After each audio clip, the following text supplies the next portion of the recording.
Alright, guys, so here we are. That's right, because you read the title, you know exactly what I'm reacting to. I've been meaning to react to this one for quite a while, and, technically, I've seen bits and pieces of it, but I haven't really sat down and watched the entirety of it, but until now, because I'm doing my reaction to it. Yes. It's a video from, Julia Julia. Yeah, I got her full name right, especially the first name.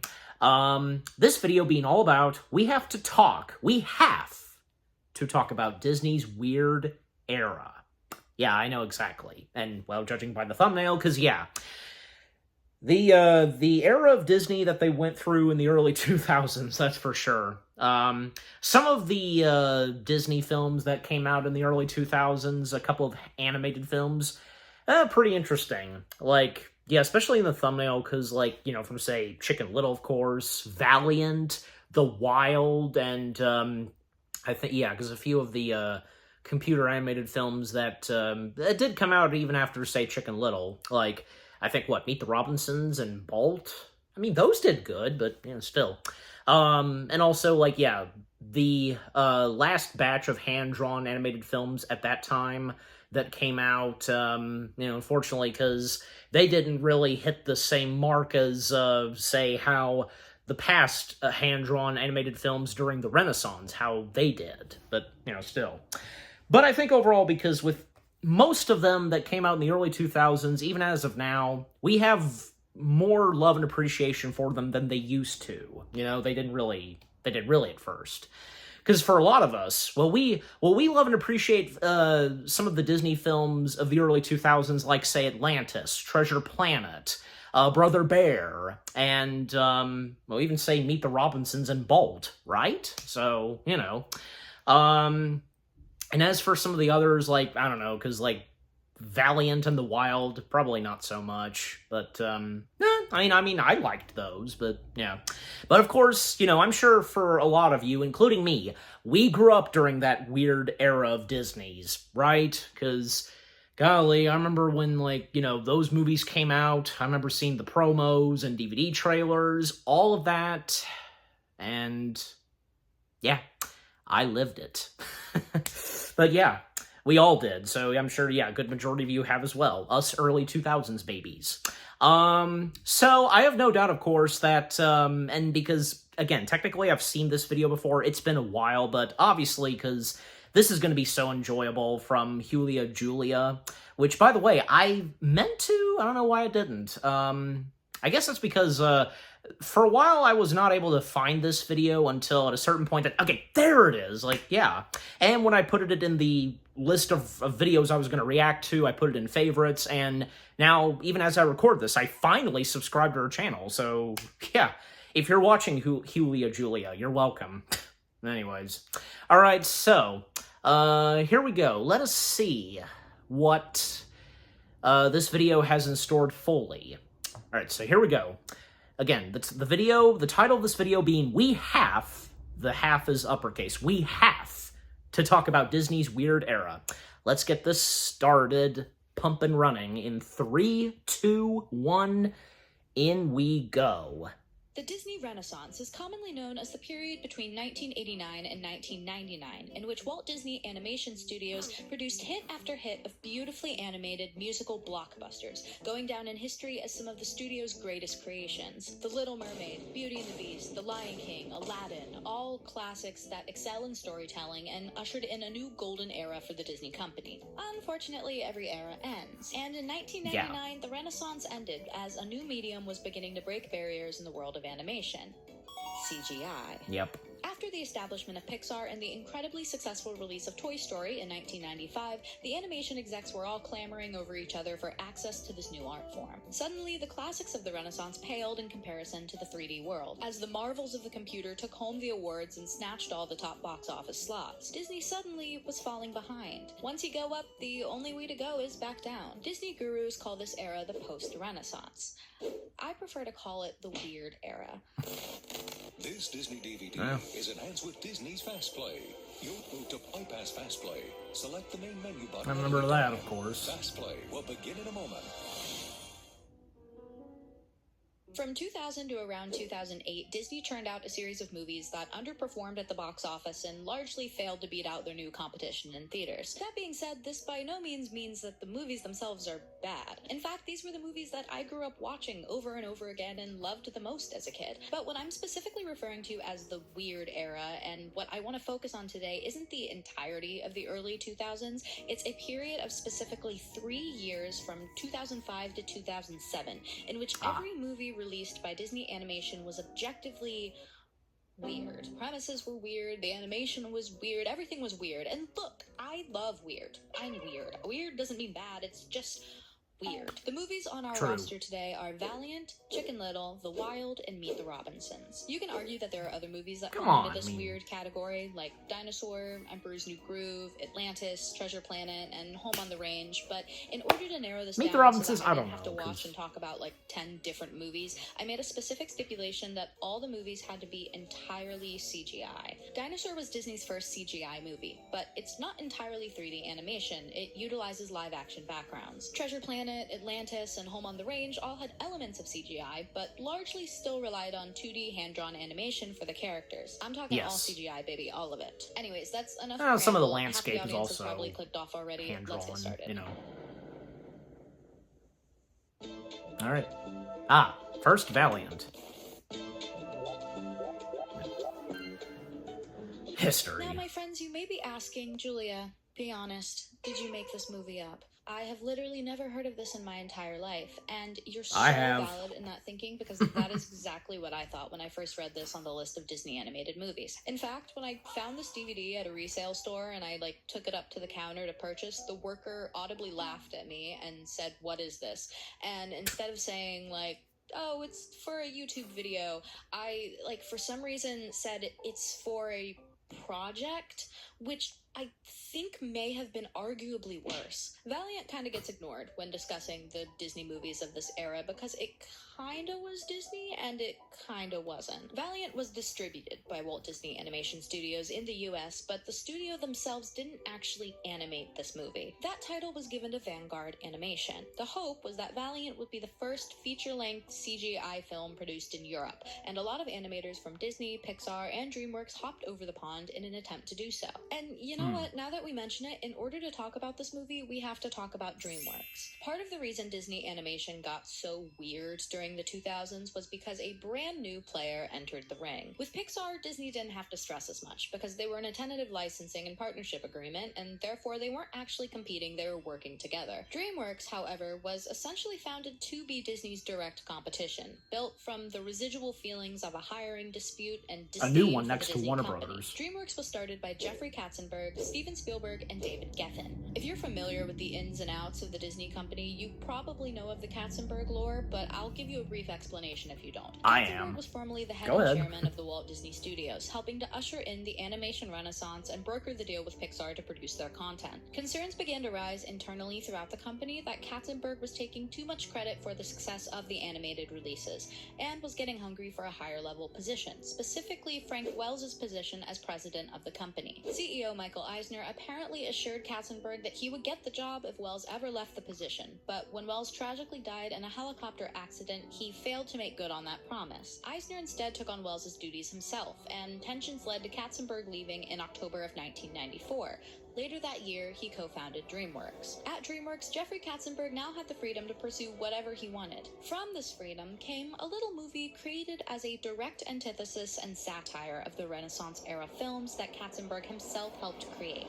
It's Shrek. The movie is Shrek. I'm talking about Shrek. Shrek was released in 2001 and made waves in the animation industry that ultimately disrupted the flow for Disney. The Disney Renaissance did well with its target audience of children, but tended to struggle with critics. Shrek, however, did what Disney was struggling to do and was able to get positive reviews from both audiences and critics. The massive success and pop culture phenomenon that Shrek created launched what is called the Shrek effect. Effect, in which animated family movies tried to jump on this bandwagon of including crude, risque humor to appeal to a larger net of audiences. Valiant was a direct result of the Shrek Effect. Unfortunately, it was not a successful example of this. Valiant was produced by John Williams, producer of the Shrek movies, meaning they could slap an attachment to Shrek all over the advertising and hope that would be enough to push people to see their movie. Disney actually initially struck a 4-movie distribution deal with Vanguard, but the only one it actually distributed was Valiant. Valiant apparently was not promising for their continued distribution, so they must have gotten out of that deal somehow. Now, let's talk about the actual movies so I can show you why Disney wanted to get out of that distribution deal in the first place.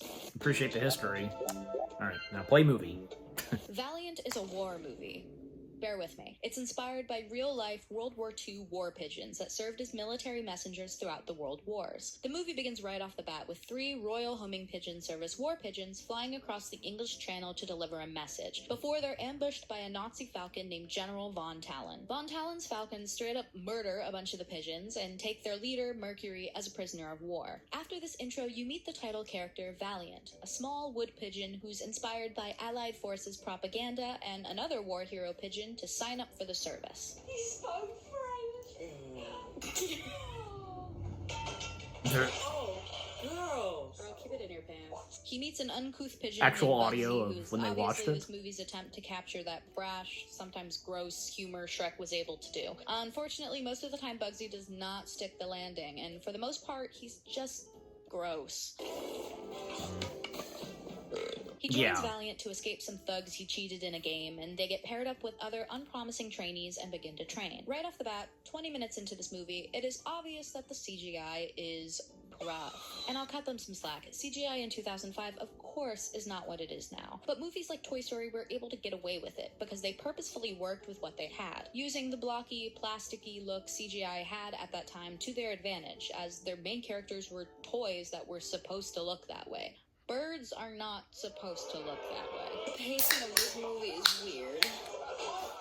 It just all feels flat. Watching through this movie, I kept wondering why the animation looked so off, wondering if it was just the quality or if it was a lack of shading or something, and those are all definitely factors, but after a little bit of time, I was able to actually pinpoint why. The camera never moves. There are the occasional sequences where it does, but for the most part, the shots of the movie are just static shots. To put it simply, when Pixar makes a movie, they essentially build an entire scene in the computer, put the character models in there, and then move a digital camera around like it's an actual camera. That's just how 3D animation works in general. I can do that on After Effects. You treat the fake camera like it's a real one. And the beauty of a real camera is that you can move it around to get dynamic shots. Valiant didn't do this. They just placed the camera in one spot, got the shot, and moved on. Therefore, the entire movie just looks flat. At this training facility, Valiant meets the nurse Dub, and oh god, they made her sexy. At least they tried to. They tried to make the bird sexy. Valiant basically immediately is in love with her, and this was the obvious progression the story was going to take, but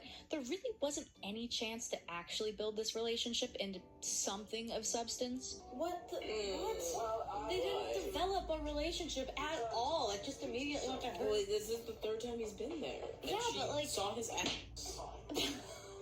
Yep. Yeah. There was no, she's in 3 scenes, and this is the 3rd one. This does not pass the Bechdel test.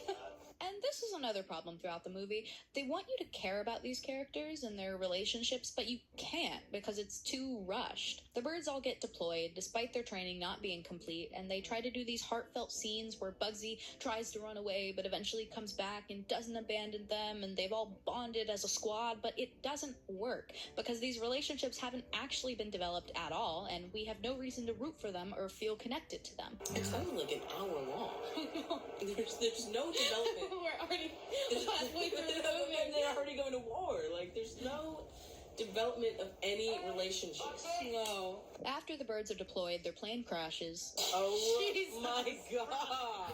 seemingly killing their commander, so they're on their own. After arriving in France, they meet the 2 mice from the French Resistance's mouse division, and What?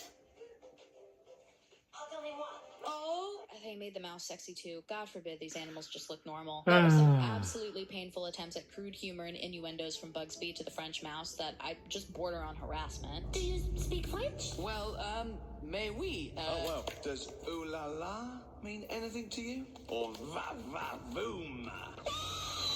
The squad tries to deliver this message that they're supposed to deliver, but Bugsby gets captured. Gutsy doesn't actually die, so he shows back up, and Valiant infiltrates the Falcon's bunker to try and rescue the two birds. There's a, quite frankly, horrifying scene that involves Valiant coming face to face with the equivalent of corpses lining the walls. Oh my gosh. Oh, Oh my god. Wait, that was actually brutal. oh my god. It's just corpses. Holy shit. He gets the two birds out, and they think they've escaped, but of course it can never be that easy, and they're followed. The Falcon chases Valiant and Bugsy, which is arguably the best camera movement in the movie, and they fly to London to try to deliver At the least the message. Falcon, He the flies his the enemies villain back was into his enjoyable, hometown, and right? after a super Tim dramatic Curry! fight scene that, quite frankly, made me bored, the town ends up helping Valiant defeat the Nazi Falcon, and he leaves to finally deliver the message in the grossest way possible.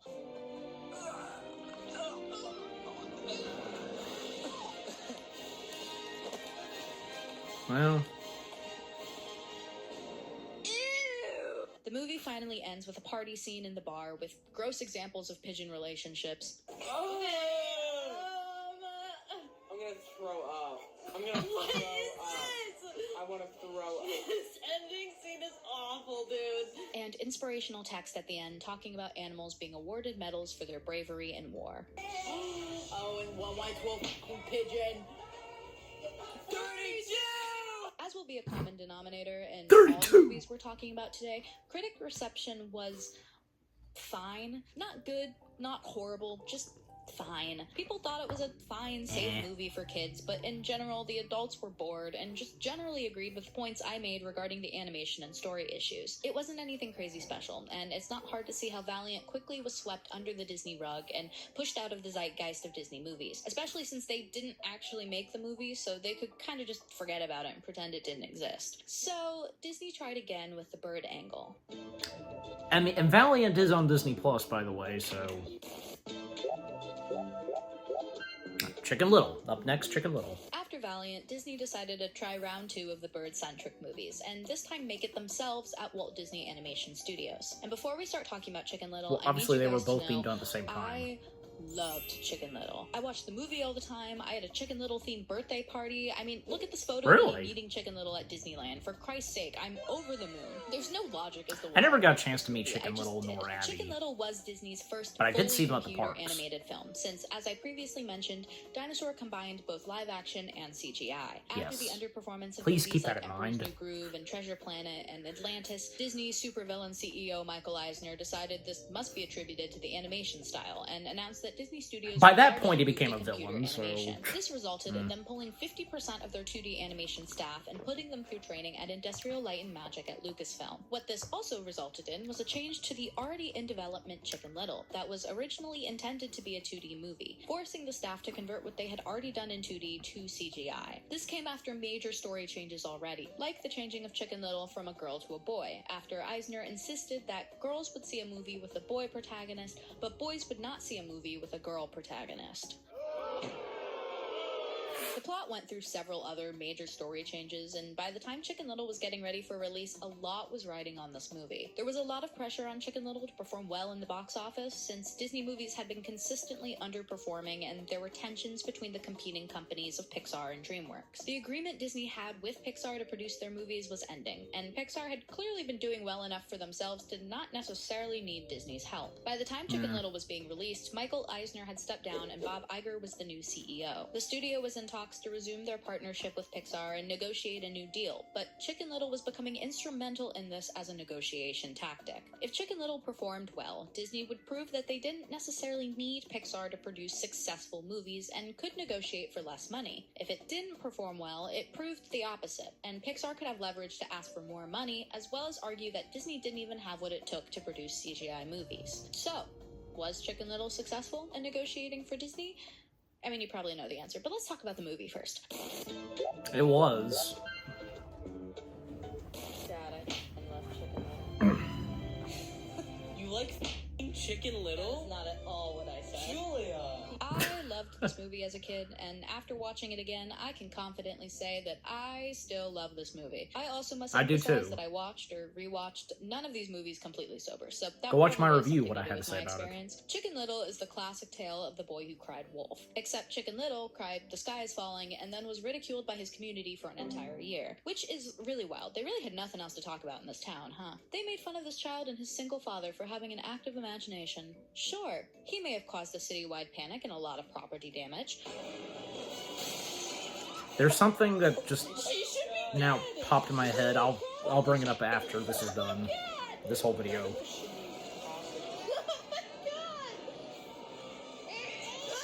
Oh my god! But I bet you nothing interesting had happened in that town for a while. I wanted to anyways. see Chicken Little I wanted to thought hear the sky was reaction to falling, but Deanna couldn't find the Jones. piece, so his dad played it off as an acorn, and he became the joke of the town. His father is making do after the loss of Chicken Little's mother, and he is just doing his best. I see a lot of criticism for this dad online, and I'm not going to take any of it, but I'll get more into that later. Even with what I had to say about him in my review. We get a sick montage to the absolute banger that is One Little Slip. By the Bare Naked Show that Ladies. Chicken Little has to get creative with how he addresses the adversaries he faces due to his height and public reputation. An allegory for being disabled, if I may. After a treacherous journey to school, we meet his three friends, Abby, Runt, and Fish. Doing King Kong right there. I like Fish Out of Water as well. And Chicken Little decides to join the baseball team in an attempt to impress his father, who was a former baseball star. I remember this scene. It's so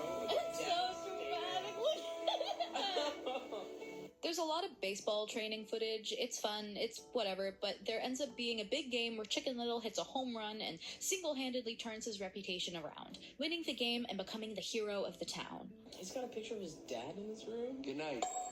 Just a framed photo of his dad. I know, I see it. But oops, the sky falls again, directly onto Chicken Little, which seems like more than a coincidence at this point. Why doesn't it fall on anyone else? He calls his friends over, and the dear, sweet Fish plays around with the piece too much and gets abducted. He's just having a great time. Dude, that's the funniest thing Fish is- about this. They're like, oh my god, Fish! And Fish is just so excited the whole He's just time. totally They chase unfazed into by a it. giant alien spaceship, and after entering the spaceship, they discover that the aliens are targeting Earth. Runt has a panic attack, and they leave the spaceship to warn the town. But they have a little stowaway who also ends up escaping, and oh my god, he's the cutest little guy ever. Holy shit, I would die for him. Oh my god. My little beauty blender, he's just a baby. Sorry. They try to warn the town, but the spaceship flies away. if you before find the him town cute, can then, see it yeah, due to the good for mayor you. having the worst attention span imaginable. Oh, look. A penny. So they, once again, look insane. No, darn and Chicken not. Little is right back where he started, being absolutely ridiculed for causing a mass panic. The little baby You alien, have now hate named mail. Kirby, finds Chicken Little Just a baby. Oh, I forgot how cute he is. So cute, dude. and the aliens attack because they're trying to get their child back. So Chicken Little realizes they Well, have it's to more of a turn the rescue baby mission, alien not to save an the world. attack. He and his father finally actually communicate with each other, and here is where I will Closure. take no criticism. Buck is not a bad father. He was a single dad who lost his wife and was trying to navigate raising a child with absolutely no community help, might I add. In fact, the community was making it worse by publicly hating them. He was just trying to keep his son safe and obviously still loved him. Were his methods a little misguided? Sure, but in my opinion, this Yes! is a much more realistic portrayal of a parent than most, and the most important part comes in this scene. Chicken Little actually communicates how he's feeling to his father, and the moment his dad realized how his actions weren't actually helping his son but hurting him, he made a complete change. He may not have been 100% on board with the crazy shit Chicken Little was asking him to do, but he did it anyways, because he wanted to make an active change to support his son. That is Exactly. the part that's important. You want a character to make a change and develop for the better in a movie, and it's teaching the importance of children communicating with their parents, just communicating with anyone for that matter. I'll get off my soapbox, but I better not see any Buck hate in the comments or you're getting banned. Chicken Little finally makes a move on Not him. me. I've always found you extremely attractive. No, if I'd seen any hateful comments of Buck on any video of mine of Chicken Little, then yeah, Then you he get. and his dad I'll get zapped confront into you the about it spaceship, too. meet the parents and save the world, cementing him as a hero. And honestly, f this town. Y'all ruined his life and he saved yours, and all you did was make an unrealistic movie about him. Do better. As we've Still looks gathered, awesome. I enjoyed Chicken Little. The critics, however, did not. And I get it. It's Yeah. fine. It's not a bad movie. But if you put it against the masterfully crafted stories of Pixar's that were coming out around the time, it falls short. The general consensus was that Disney spent more time and effort in the technical Pixar felt that presentation Disney of could the do original better storyline, after and that this. Disney seemed to be relying more and more on their name recognition than actually developing a story in the first place. Ultimately, Chicken Little wasn't the smash hit that the company was looking for to help with their negotiations, but it wasn't a complete embarrassment. Alright, up next, The Wild.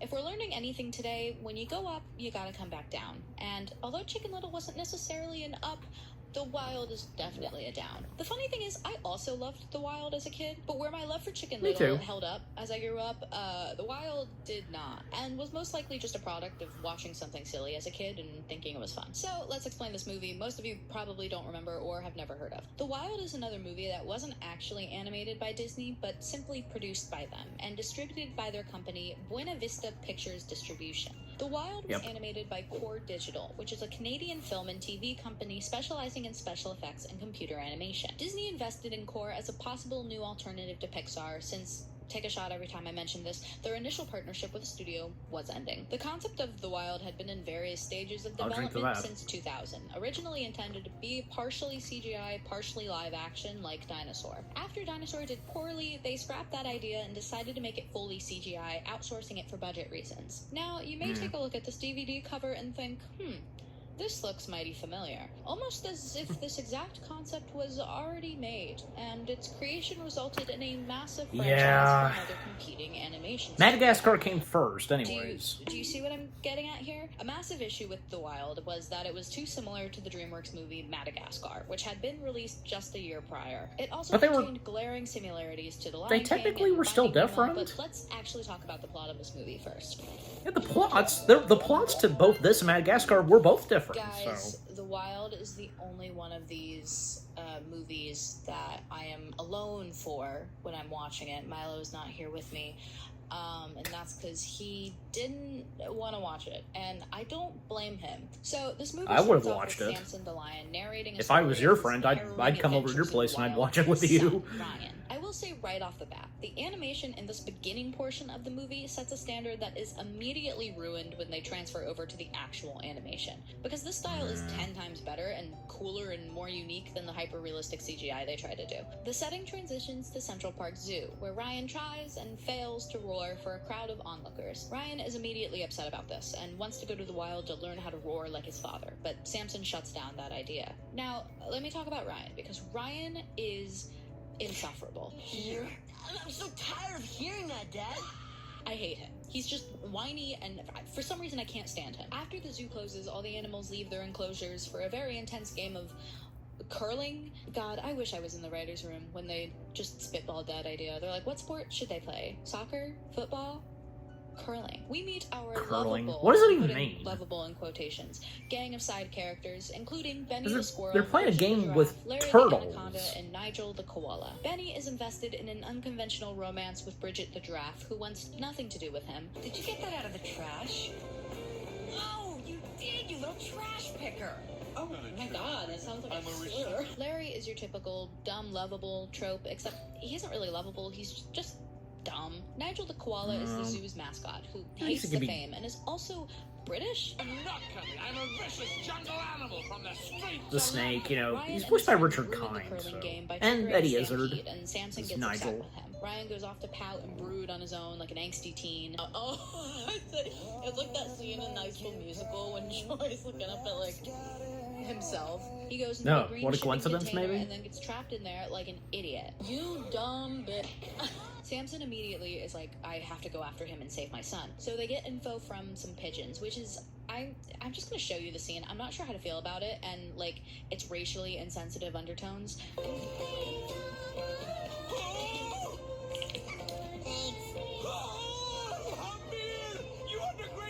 I don't know. I never really had a problem with this. They find out that the shipping containers are going to the Statue of Liberty. So they hitch a ride on a garbage disposal truck Well, and a kill New Benny. York dock. Then the only part of this movie I was looking forward to happens. Yes!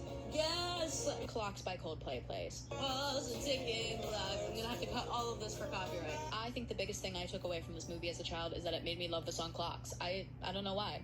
That is what stood out to me the most from this movie. They made it to Times Square, and then this is the most unrealistic part of this movie. Not the talking animals, not the curling competition in the middle of the night. It's the fact that the entire time they're in Manhattan, they do not encounter a single person. Why is there nobody on the streets? Not one human being sees a lion, a giraffe, a koala, and a snake wandering Times Square and go, And a giraffe. hey, maybe that's something I should be concerned about. The streets are empty. There is not one car, not one human being. The gang get chased by some And the- rabid dogs. what's saying the and go garbage into the guy? sewers, where they meet some New York crocodiles. They made it to the dock and take a tugboat, and actually, I was wrong. One human does see them, and it's this idiot who immediately just screams and leaps off the boat. What, none of them? He got on that boat and he didn't fucking see them all behind him?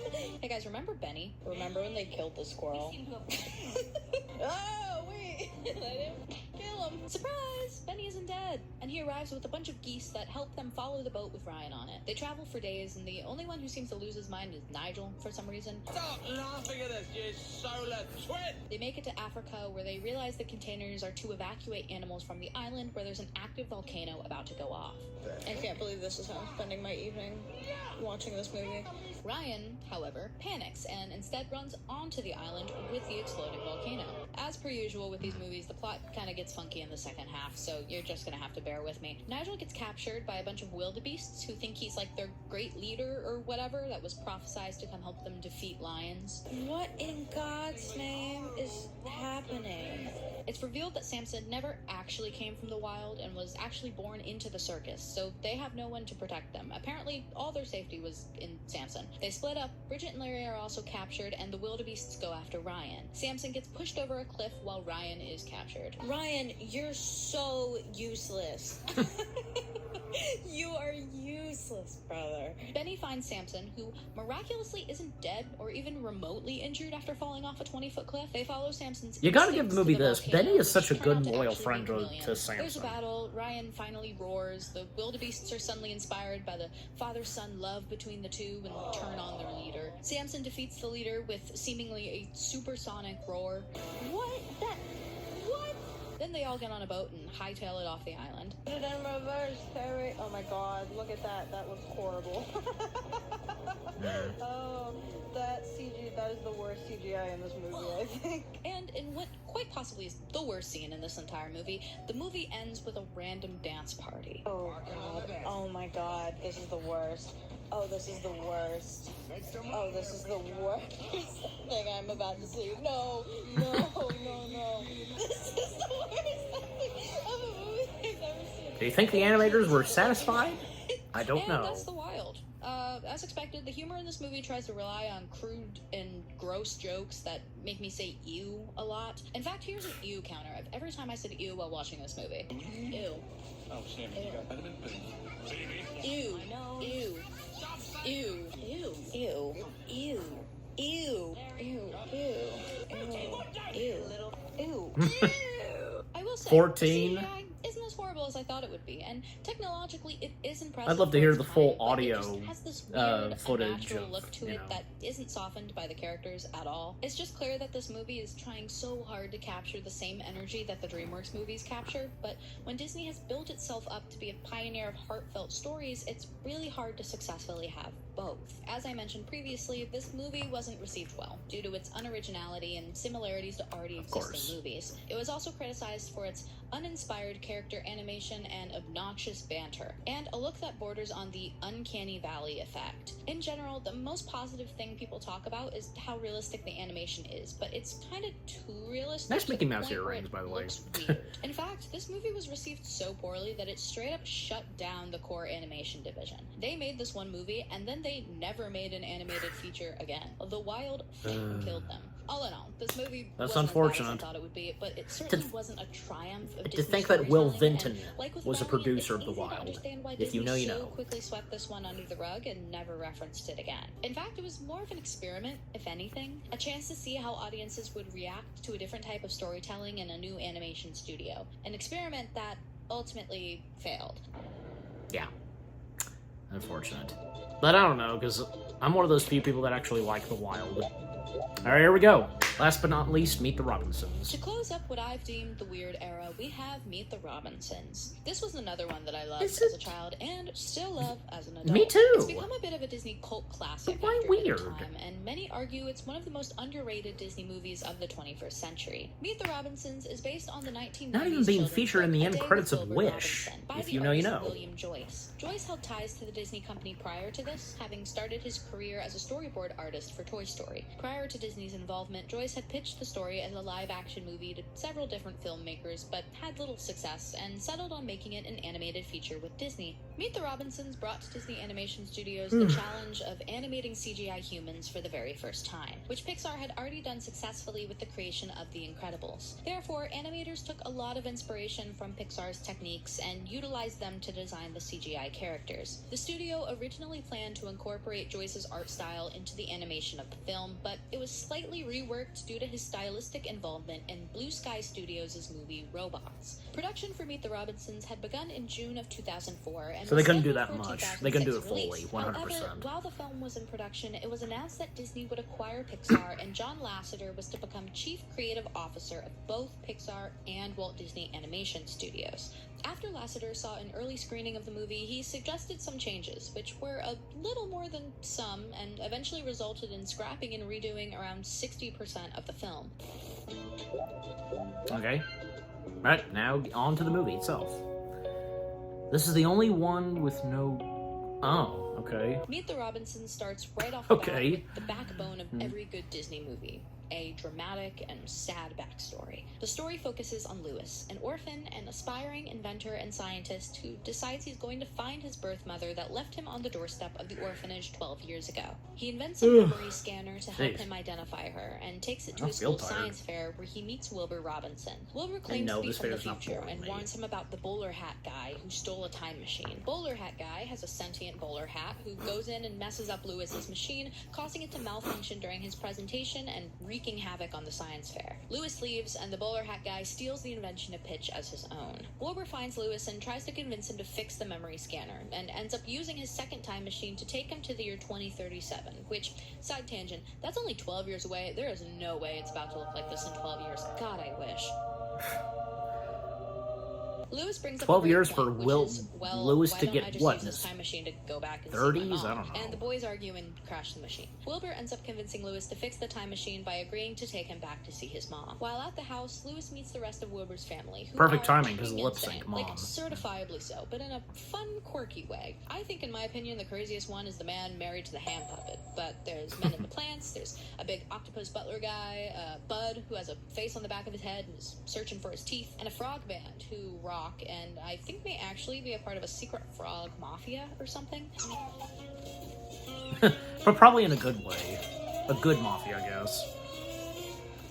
Also, a dog with glasses. That's another one. Emphasize the motto, "Keep That's moving another one, forward," too. A lot, which is all over this movie. They end with a quote from Disney saying it. It's like the big overarching thesis. The bowler hat Yeah. guy and Doris. It's so It's the name of Walt-centric. his bowler hat. I'm not sure if I mentioned that. Her name's Doris. Show up with a dinosaur and try And there's to a kidnap mini Louis Doris. because he's the only one that can fix the memory scanner. But the crazy family, who are actually kind of awesome, save him. They offer to Yeah, help they are him, awesome. And for one beautiful second, it almost seems like Louis is getting everything he dreamed of. But then Wilbur reveals he's from the past, and they retract Well, their statement. Wilbur also admits to Wilbur lying about taking did the Louis to see his unveiling. mom, and understandably pissed, Louis runs off. This leaves him open and vulnerable to the bowler hat guy, who offers to take him to his mom, and Louis agrees. This is where it starts to kind of go off the rails in this movie, not in a bad way, just in like a, oh damn, this is happening now type of way. Bowler hat guy is revealed to be Goob, Louis's roommate from the orphanage, who had a horrible life after Louis kept him up all night with his inventing. He didn't catch the ball at the big, championship baseball game and ruined it, and is convinced everybody hates him, which, you know what? Me core. That's fair. Hey Goop, what's up? Cool binder. Hey Goop, wanna come over to my house today? They all hated me. He reveals that Louis is actually Wilbur's father, and Doris is a failed invention of his that he teamed up with to get revenge on Louis with. The two use the memory scanner to get rich and mass-produce helping hats, and Doris turns on Goob and turns the future into a scary dystopia. And listen, Lasseter didn't think this movie was scary enough. Well, with this, he succeeded. This is actually harrowing. Are you kidding Yeah. me? Lewis fixes the other time Zombies, machine, goes back in time, you know? and vows to never make Doris, essentially erasing her from existence. I'm gonna speed through the rest of this. That because right there, I'm sure this Lewis video has gotten long, kept his but word. Lewis meets Never himself making in the future. Doris. They bring him back to see his mom, but he ends up refraining from meeting her, and he goes back to the science fair, where he meets his eventual adoptive parents, and we get another incredible song on the Disney playlist, Little Wonders. Meet the Robinsons actually does very well in terms of story development and animation. The way that they reveal different plot points and elements of the story is really just incredible writing, and God, I hate to say it, but any movie John Lasseter touches is just really good. He's not a great man, but God, is he a good storyteller. And to tie it He all is. together, the critical reception was fine. 68% of the reviews on Rotten Tomatoes are positive, and the average rating is 6.4 out of 10, so it generally leans positive. People kind of either loved it or hated it. Some reviews called it charming and thought it was visually impressive, while one in the New York Times said it was, quote, one of the worst theatrically released animated features issued under Disney. Really? Whoa there. The Wild is literally Yeah. right there, and you're calling this the worst? That being said, That's not the despite mixed worst. critical reviews, I commonly hear people refer to this movie as one of the most underrated Disney movies, specifically from people in my generation who were kids when the movie came out. It's got heart, it's got charm, it's Yes. got Little Wonders and a frog band. What more could you And need? Walt is centric. That's The another Disney thing. post-Renaissance was a time of change and adjustment as Disney grappled with the fact that they were no longer the sole proprietor of the animated family movie, after being so for many years. Suddenly, their fairy tale adaptations weren't working, and so they followed the trends and went weird. Did it pay off?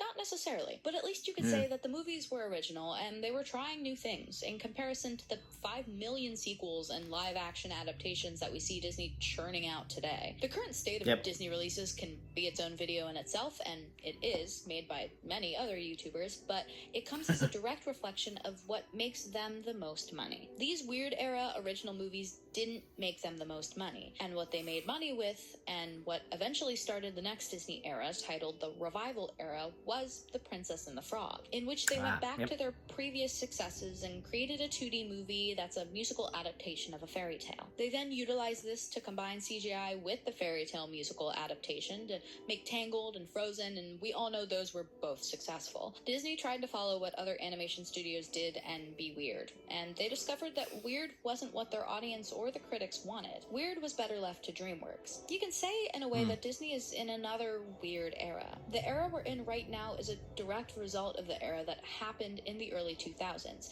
They tried original content, they tried new things, it didn't work. Critics didn't like it, audiences didn't like it, so they went back to what they knew. And the same thing is kind of happening right now. It's another era of trying to grapple with a major change in the way movies are created and art is consumed. Instead of just a few other competing companies, Disney is competing with tons of different companies on a myriad of different streaming services. They aren't making original content because that's not making them money, and they learned that during the weird era. People claim we're still in the revival era, but by that logic, we've been in it for close to 15 years, so surely we're nearing the end of it, right? I mean, Frozen cannot be in the same era as Wish. I'm sorry, it just doesn't work like that. Whatever era we're in, we're watching as Disney continues to grapple with their content and find their footing in another era where everything is shifting, and who knows where they'll end up. As long as it's not those dumb AI videos on YouTube that, like, trick people into thinking they're Disney animations, God, anything but that.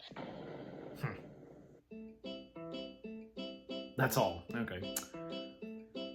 Anything else left? Because I'm not touching the screen yet. Okay. Alright, that's it. Okay. Well, that was something. Okay. So, that was Julia Julia's video about, which being titled, We Have to Talk About Disney's Weird Era. Okay, first and foremost, one of the first things I wanted to mention... What the heck am there? I didn't press anything. There we go. I don't know what happened because I kind of, okay.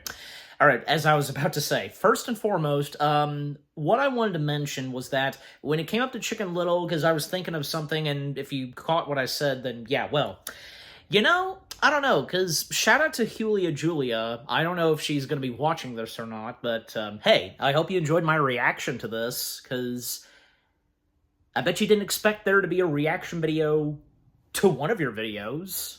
I mean, I feel like I want to say, yeah, I probably might have seen, not that many, but maybe a few reaction videos to videos like these. I know I've seen those before, and I'm sure you have too. You know what I'm talking about. But as I was saying, point being is that, yeah, so again, if you're watching this, Julia, because, well, first and foremost, I enjoyed your video very much.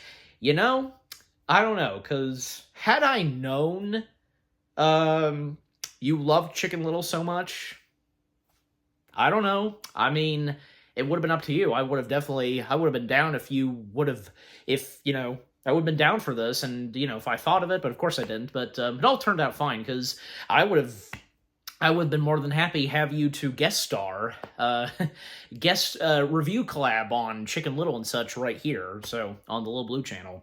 But yeah, I mean, because, yeah, I mean, I'm on the same page as her, that, I enjoyed Chicken Little very much, yeah. It was one of those Disney films were like my daily watches, but yeah, but more on that, because to start from the beginning, because yeah, with Valiant, I mean, yeah, because first off, because when it came to Valiant, and talking about the history of Katzenberg and all that, well, I know that from beginning to end. I've known that for so long, and there have been plenty of other people on social media that have talked about the history of when Katzenberg was a part of Disney. Even I've talked about it too in some of my reviews of anything Disney and that Katzenberg was involved in. Yeah. But also, in the case of Valiant, because yeah, I mean, because I remember when watching Valiant, actually, believe it or not, because, I seem to recall that me and my parents, we did watch Valiant. I have no full recollection, like, what my parents thought of it. But I guess for me, from what I can really remember is that, well, I mean, I'm sure as though, yeah, I enjoyed it. And I think it's been a while since I've watched it. I might want to give it a rewatch at some point. Because I don't think really nothing's going to fully change for me when I rewatch it. No. I mean, yeah, because Valiant, a very interesting piece of animation that came from Disney. Not really them, but they only distribute it. But the fact that, because like what Julia said, Disney doesn't want to talk about Valiant, not really acknowledge it. Yeah, well, the fact that it is on Disney Plus, so at least they do acknowledge it because it's on Disney Plus. But, yeah, Valiant, it's not perfect, but there's really nothing bad about it. And like I said, because I think that, I feel as though that there are some decent things to come from Valiant. Like, one thing I mentioned earlier is, the main antagonist, the Falcon. Yeah, voiced by Tim Curry. Come on! How can you not enjoy Tim Curry in anything he's in? Even if he's in something that is, come on. We all love Tim Curry. Tim Curry is always enjoyable no matter what. But yeah, and, it never really fully occurred to me, because the fact is, in the movie Valiant, really because, like, the camera doesn't move. Not that much, and, oh well, that's just how it turned out. But, yeah, what more do I have to say? It isn't perfect, but, it's okay for what it is. It is what it is, overall. And also, yeah, Chicken Little, because, well, like I said, because I stopped myself because I wanted to start with Valiant first. Chicken Little, well, like I said, Chicken Little was one of those Disney films that was, one of my daily watches. I watched it a good chunk of times. I have so many fond memories of having a DVD copy, exploring everything else from the DVD, and just enjoying every single second of the movie. Yeah. And I had quite a handful of Chicken Little merchandise. Golly, I remember when seeing the Chicken Little merchandise at some stores. I owned quite a lot. I owned a few books. I would know, of course, no, because I, unlike Julia, I didn't have a birthday party themed of Chicken Little, nor had a cake that was Chicken Little themed. Yeah. But I did mention this, that I didn't meet them in the parks, but I did see them at the parks, Chicken Little and Abby, because both of them, they were the only two characters to be meet and greet characters. But good for you, Julia. That must have been really something for you at that time when you met Chicken Little. But, yeah, I mean, look, because here's the thing. Chicken Little is nowhere near as bad as, say, how Valiant is and The Wild, right? Because, yeah, that sounds about right. And, you know, the thing is that, yeah, it's true, because the challenge of, like, if Chicken Little, like what Julia was saying, like, if Chicken Little was a success, then Disney would then decide that, you know, they're good without Pixar. But because Chicken Little didn't really do that good, well, but it was financially good. A financial success, and still not good. Yeah. And that's when, yeah, because in the end, they just couldn't live without each other. Yep. And as I did mention earlier, Pixar themselves felt that when it came to Chicken Little and the final results of Chicken Little, they felt as though that Disney can do better. And that's when, you know, later, you know, we both had Lasseter and Ed Catmull not only still working at Pixar, but also working at the Disney Studios. And of course, John Lasseter overseeing all of animation, even the Disney parks. Pretty cool, and good on him. And yeah, and with what Julia commented about John Lasseter, because not a good man, but his love and passion for animation, yes, that is very true. I won't deny it, because look, I have no, what's the word I'm looking for? I lost it. Nothing against. Yeah, thank you. I can't believe that almost slipped out of my head for a second. Just one of those things. But as I was saying, I really have nothing, genuinely, in all honesty, I really have nothing against John Lasseter, because without Lasseter, we wouldn't have any of that stuff. We wouldn't have Pixar. He's one of the 3 men that made Pixar what it is today. Him, Ed Catmull, and Steve Jobs. Yeah. Because, I mean, you know, because here's the thing.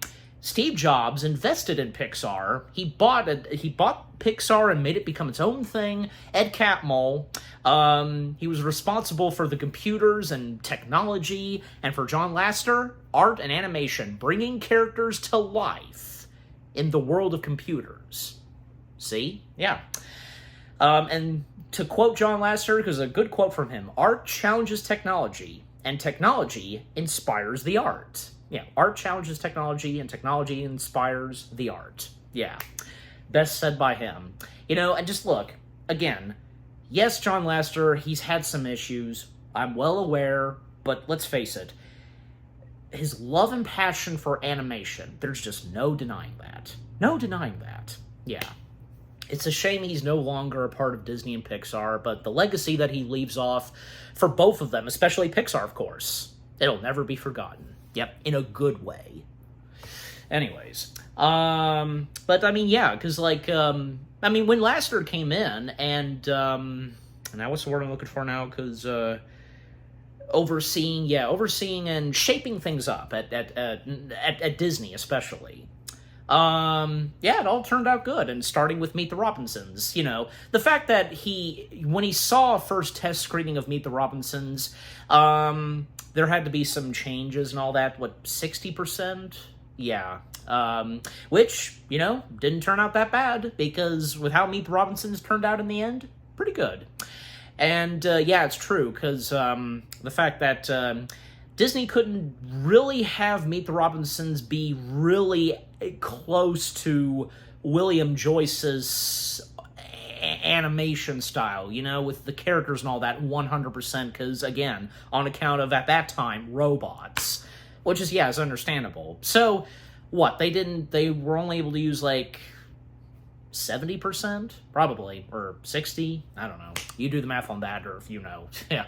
And yeah, because, Meet the Robinsons, not getting that much love and appreciation. Well, technically, yes, from the viewers, the audience, the people, and me too. And, you know, becoming a cult classic, a cult following, and, well, I mean, of course, Disney has acknowledged it at times. I mean, you know, because the fact that most prominently, Meet the Robinsons, of course, appearing in Once Upon a Studio.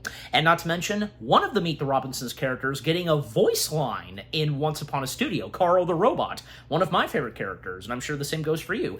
He gets a line in Once Upon a Studio from his original voice actor. Yeah, going down, because when Donald Duck steps in the elevator, you know that scene. Yeah, because in the elevator we have Carl, we have Mother Gothel, we have Turk and Donald, and I'm blanking on their names, but that park ranger from the Grand Canyon, you know, voiced by, at that time, Mr. Smee, you know, that, and the bear character, that they're in the elevator too. Then when we get Flash coming in the elevator, then Baymax. Yeah, but like I said earlier, like it sucks that when it came to Wish, you know, and during the end credits, we didn't get anything of Meet the Robinsons, like a what, constellation? I don't think so, because like a star, like, it's from the star, you know, making various shapes of the Disney characters from all of the Disney films. I could picture, like, we'd have one of Lewis, but we didn't. That's a shame. Anyways, yeah, just overall, I mean, Meet the Robinsons, you know, because it's great to see, even as of now, the more love and appreciation it has, and me being one of those. And it's in my top list of favorite Disney animated films. Okay, and because Meet the Robinsons was the last one that, yeah. Well, I mean, just overall, because everything that Julia had to say and talk about in this video, and as she calls it, the weird era of Disney, you know, from 2005 to 2007. Yeah, we've all lived that, and we've experienced and when a couple of those animated films came out, you know, but that's when things would shape up and become much better. You know, what's say on Bolt? Because I know I mentioned Bolt earlier because, well, Bolt came right after Meet the Robinsons. Bolt was in between Meet the Robinsons and Princess and the Frog, so I don't know. Yeah, not even a mentioning from her of Bolt. Well, I mean, Bolt's harmless anyways. It was good, too. Yeah.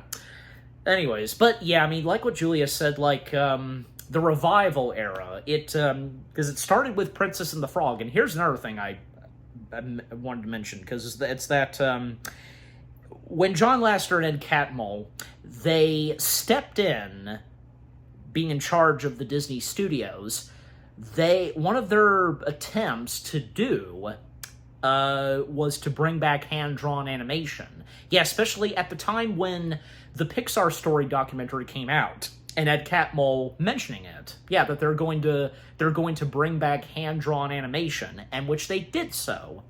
Sadly, it only came back for 2 movies, Princess and the Frog and the 2011 Winnie the Pooh film. Yeah, at that time.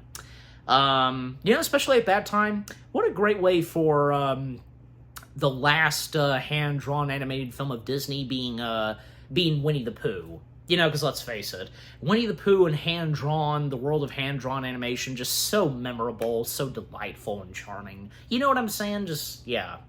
Because after Winnie the Pooh, that studio, like, with doing hand-drawn stuff, it got shut down. Now, from there on, they were doing computer-animated films. But, you know, that's not to say that hand-drawn for Disney is gone forever. You know, of course. Yeah.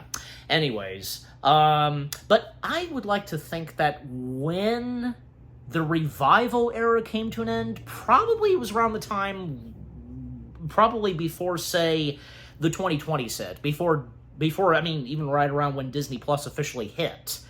Wouldn't you say so? Because that's my guess, but no, I mean, you guys can figure that out yourselves. Like, and if maybe I'm right on that. Oh, well. Alright, but I don't want to keep this reaction video going on too long, because, yeah, this video only having been 39 minutes long, but, yeah. Alright, but overall, that was a good video from Julia Julia. We have to talk about Disney's weird era. Did an excellent job, Julia. And I see another video of yours that I'll put in the reaction list, something Pixar. I'll put that in, I'll react to it another time. And what about you guys? What did you think of the video of Julia Julia herself? Yeah, we have to talk about Disney's weird era. Anything you agree and disagree on with what Julia had to say, go easy on her. you know, what was your experience and fondest memories of, as she calls it, the weird era of Disney from 2005 to 7, from Valiant, Chicken Little, and Meet the Robinsons? Do you have any fond memories of those 3 films? Did you enjoy all 3 of them, or maybe just 2 of them? Well, oh yeah, damn, I forgot to mention The Wild, because... alright, well, very quickly, because The Wild, yeah, because, well, The Wild itself, I mean, yeah, I mean, I don't care, because, I mean, I enjoyed The Wild too, you know? I enjoy it for what it is, and you know what? Probably, I'm probably actually, after I record this, I might watch it later this evening. Yeah. But, you know, The Wild itself may not have been perfect, but it is what it is, you know? Okay. Alright, so good thing I mentioned The Wild, you know, because, honestly, right now, I really can't think of anything else to say about The Wild, but... Alright, just one of those things. Okay, so yeah, again, you know, with all those films that she covered of the weird era of Disney, Valiant, Chicken Little, The Wild, and Meet the Robinsons, did you get some good laughs and chuckles at any point in this video? And, especially when we heard audio clips of when she and a couple of her friends, they were watching the movies themselves. Yeah, I mean, just, again, overall, what did you think of Julia Julia's video all about, as she puts it, the weird era of Disney? Yep, we have to talk about Disney's weird era, from 2005 to 2007. Yeah. With what all I've had to say, my reaction to the video itself, and yeah, what did you think of my reaction to Julia Julia's video itself about the weird era of Disney? Leave comments and give this reaction video a like, as always. And so, guys, with all that being said, thank you very much for watching. I hope you guys enjoyed my reaction to Julia Julia's video titled, "We Have to Talk About Disney's Weird Era." More reaction videos are coming your way. They're going to be awesome. Keep looking forward, and I will see you guys in the next video / reaction. Take care, and again, shout out to Julia Julia. If you're watching this, hope you enjoyed. Peace out.